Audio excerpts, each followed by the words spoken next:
बाबा नुकसानग्रस्त भागाची पाहणी केली आपण.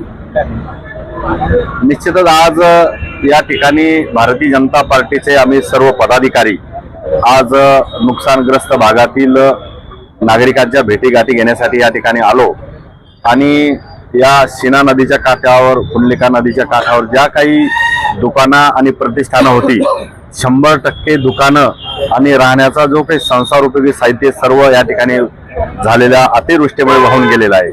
मी तहसीलदार मॅडमच्या कानावर या ठिकाणी टाकलं की तुमचे पंचनामा करण्यासाठी लोक आले, त्यांनी प्रत्येक नागरिकाचे कुटुंबाचं प्रमुखाचं नाव लिहून घेतलं, परंतु त्या कुटुंबाचं काय काय नुकसान झालं याची यादी सुद्धा आपण त्या ठिकाणी घेतली पाहिजे. ज्या दिवशी हा हादसा घडला त्या दिवशी आम्ही भारतीय जनता पार्टीची बैठक मुंबईला होती म्हणून मुंबईला होतो. रविदादा चव्हाण यांच्या कानावर आम्ही हा विषय घातला. तातडीनं मुख्यमंत्री महोदयांच्या कानावर सुद्धा हा विषय गेला. सन्माननीय बावनकुळे साहेबांना आम्ही प्रत्यक्षात त्यांना बोललो की जालना शहरामध्ये गेल्या 25-30 वर्षाच्या नंतर एवढा मोठा हादसा त्या ठिकाणी झाला आणि ढगफुटी झाल्यामुळं जनजीवन विस्कळीत तर झालंच, परंतु गोरगरीब लोकांचे संसार या अतिवृष्टीमध्ये वाहून गेले.